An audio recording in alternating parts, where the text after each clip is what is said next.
देखिए, आज का जो युग है, इस युग में देखा जाए तो सब अपनी मर्जी के मालिक हैं।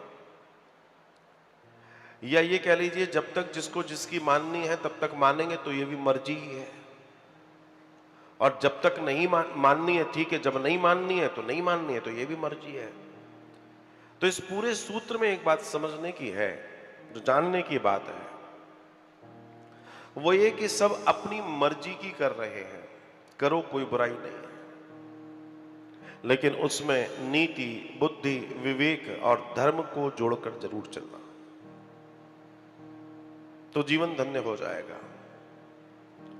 अब आज के कलयुग में कई सारे लोग परमात्मा की पूजा, परमात्मा के पूजन और परमात्मा को ध्यान की विभिन्न विभिन्न विविध विविध पद्धतियों में प्रवेश कर गए हैं। नए नए भगवान पैदा हो गए हैं, नए नए चालीसाएं आ गई, नई नई आरतियां आ गई, न जाने किस किस की आ गई। आने वाला समय ये होगा कि एक शीशे के सामने खड़े होकर व्यक्ति अपनी ही चालीसा गाएगा, है? तो समझने वाली बात यह है, जानने वाली बात यह है कि क्या इससे कुछ हो जाएगा? जो आज चल रहा है समाज में, जो आज हो रहा है समाज में, तो बड़ा आश्चर्य होता है। अभी हम गया जी में कथा कर रहे थे पितृ देवताओं को विदा करने के लिए, तो पता पड़ा एक पितृ चालीसा भी है। हमने कहा जय हो। अब तुम चालीसा गा, अच्छा चालीसा का दर्शन क्या है, स्तुति का दर्शन क्या है? जिसको जिसके लिए बोल रहे हो वो आप पे कृपा करे, उससे आप मनोवांछित फल पाए। अब तुम पितरों की चालीसा गाओगे तो वो तो बेचारे वैसे परेशान हो जाएंगे, क्योंकि उनको जाना है वहां, तुम टांग खींच रहे हो यहां, तो क्या होगा? तो मामला बिगड़ेगा। लेकिन न जाने कौन से महानुभाव ने लिख दी और न जाने कितने महानुभाव गुनगुना रहे हैं। तो भगवान भला करे, सबका कल्याण करे, लेकिन ध्यान रखना, कल्याण विधि और विधान से ही होगा, तुम्हारे और हमारे सोच से नहीं होगा। ये सारे के सारे कार्य तुम्हारे जीवन को ध्वस्त कर देंगे, तुम्हारे जीवन में दुख दे देंगे, पनप ना पाओगे कभी। क्योंकि ये मैं नहीं कह रहा हूं, भगवान श्री कृष्ण गीता में कह रहे हैं। क्या नाम ने गीता पढ़ी कहां है? देखी है, प्रणाम किया है बस,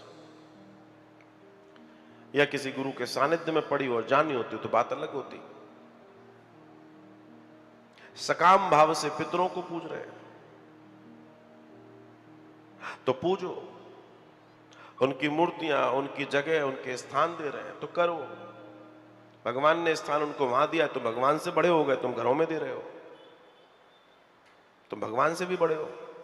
भगवान बोना हो गया, वैसे भी कलयुग में बोना ही होगा वो, क्या कर सकते हैं। और 5000 वर्ष, क्योंकि भगवान का प्रभाव कलयुग में 10,000 वर्ष रहता है बस, उसके बाद तो हर कोई भगवान हो जाएगा। बोलो जय सीताराम। तो कहने का तात्पर्य है कि भैया, ईश्वर की मानो और ईश्वर ने जो कहा है उसको करो अपने जीवन में। और ईश्वर ने बताया कि मेरी प्राप्ति कैसे होगी, तुम्हारे और हमारे तरीके से नहीं होगी। ईश्वर की प्राप्ति ईश्वर के बताए अनुसार होगी। और ईश्वर ने जो बताया है वो सबसे सरलतम दर्शन है, वो है नवदा भक्ति। लोग कहते हैं बहुत बड़े भगत हैं, लेकिन नवदा भक्ति का ना नहीं आता उनको। लोग कहते हैं कि हम तो बहुत साफ तीर्थ करते हैं, हम तो भगत करते हैं, हम तो बहुत दान पुण्य करते हैं, हम तो ये मंदिर भी, हम तो वो मंदिर भी, हम तो वो भी महात्मा, हम तो ये भी महात्मा, और नवदा भक्ति के सूत्र में चले तो एक सूत्र पालन नहीं कर रहे।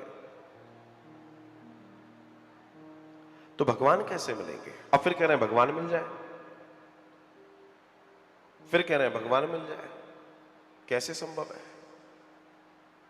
हम भगवान जिस परमात्मा को पाना चाहते हैं, हम उस परमात्मा की ही नहीं मान रहे हैं, और हम कह रहे हैं कि परमात्मा मिल जाए। इसलिए ईश्वर को मालूम था कलयुग में कैसी प्रवृत्ति के लोग होंगे, उन्होंने नवदा भक्ति रूपी प्रसाद दिया कि मुझे प्राप्त करने का सबसे सरलतम साधन है, सबसे सरलतम। अक्ल हम इसे सूक्ष्म रूप में जाने भी। और इसे समझना, इसे जानना सबके लिए जरूरी है। अगर इसे जान लिया तो सब जान लिया, इसे कर लिया तो सब कर लिया। लेकिन बात यह है कि हम तो अपनी यात्रा शुरू करना चाहते हैं, अपने मन अपनी स्थिति के अनुसार चलना चाहते हैं, तो भैया तो आप कर सकते हैं। लेकिन सूत्र तो यह है कि तुम अगर प्राप्त करना चाहते हो, तुम सोच रहे हो कि मोक्ष मोक्ष मिल जाए, कुछ ऐसा कुछ हिसाब किताब बन जाए, तो वो तो ऐसे नहीं बनेगा। हमारे और आपके हिसाब से नहीं बनेगा, वो तो परमात्मा की जो बातें हैं, परमात्मा ने जो नियम बताए उसके हिसाब से बनेगा। इसलिए नवदा भक्ति को अपने जीवन में अग्रणी करिए, अग्रणी। अगर ईश्वर को पाना, बाकी जरूरत नहीं, जिसको नहीं पाना उसके लिए मैं नहीं कह रहा हूं।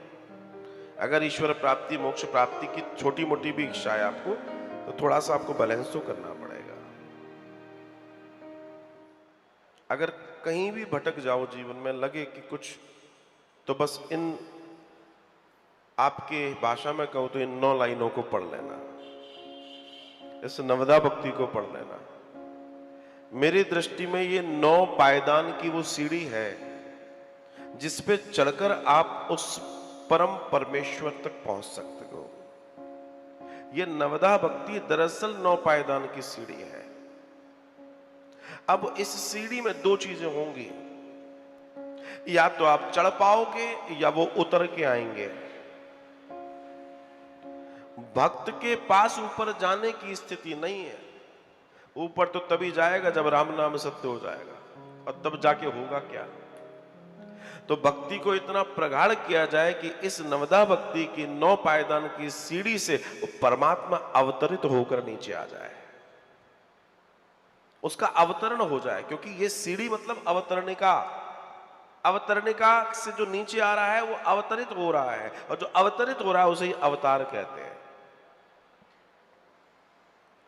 तो हम नहीं ऊपर जा सकते, लेकिन वो तो आता है, वो तो अवतरित होता है अवतरणिका से। तो ये नवदा भक्ति 9 पायदान की अवतरणिका है। इसे सिद्ध कर लीजिए। जब आप इसे सिद्ध कर लेंगे तो आप तय मान के चलिए, आपका कल्याण निश्चित है, और परमात्मा आपके ऊपर कृपा करके फिर वो कहेंगे चलो इनको प्रसाद दे देते हैं, ये अच्छे बच्चे। ऐसा विचार परमात्मा करता है। लेकिन आप करवाएं तब होगा, तब आनंद होगा।